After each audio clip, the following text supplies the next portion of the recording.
চাঁপাইনবাবগঞ্জ পৌরসভায় পানির কলে স্বাভাবিক ঠান্ডা পানির পরিবর্তে এখন গরম ও লবণাক্ত পানি উঠছে। এদিকে পানির কলের আশেপাশে দিয়াশালাই জ্বালালে আগুনের শিখা জ্বলে উঠছে, যা পরিস্থিতিকে উদ্বেগজনক করে তুলেছে। 2020-21 অর্থবছরে জাইকার সুপেয় পানি ও স্যানিটেশন প্রকল্পের অর্থায়নে চাঁপাইনবাবগঞ্জ পৌরসভায় 3টি ডিপ টিউবওয়েল স্থাপন করা হয়। প্রকল্পটির মূল উদ্দেশ্য নিরাপদ পানি ও আর্সেনিক মুক্ত সুপেয় পানি নিশ্চিত করা হলেও এখন টিউবওয়েল থেকে গরম ও লবণাক্ত পানি উঠছে, যা ব্যবহারে ডায়রিয়া, চুলকানি সহ নানা রোগবালাই বাড়ছে বলে জানিয়েছেন স্থানীয়রা।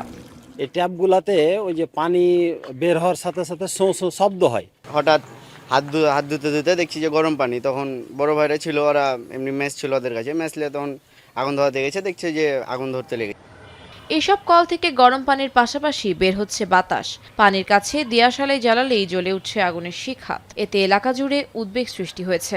এই পানি খাইলে ডায়রিয়া হচ্ছে, পেটের ব্যথা হচ্ছে, অনেক মানুষ, আমার ছেলে মেয়ে অনেকদিন অসুখে ভুগছে। পানিতে মনে হচ্ছে যে চা হয়ে যাবে, এত গরম পানি। আমরা কাপড় কাচতে পারি, কাপড়ের রং ভিন্ন হয়ে যায়।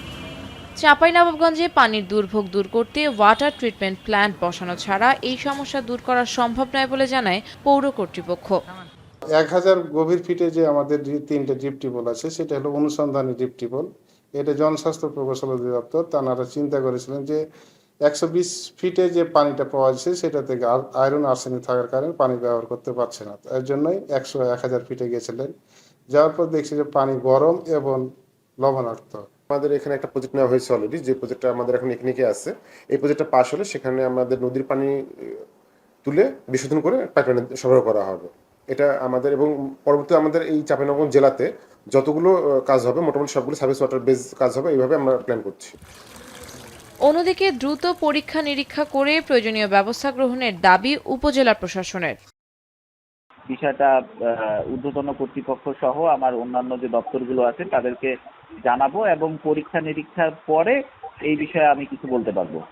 সাধারণ পানিতে ক্লোরাইডের মাত্রা প্রতি লিটারে 150 থেকে 600 মিলিগ্রাম, কিন্তু এসব পানিতে মাত্রা বেড়ে 1280 মিলিগ্রাম ছড়িয়েছে, যা স্বাভাবিকের তুলনায় দ্বিগুণেরও বেশি। এখন চাঁপাইনবাবগঞ্জ।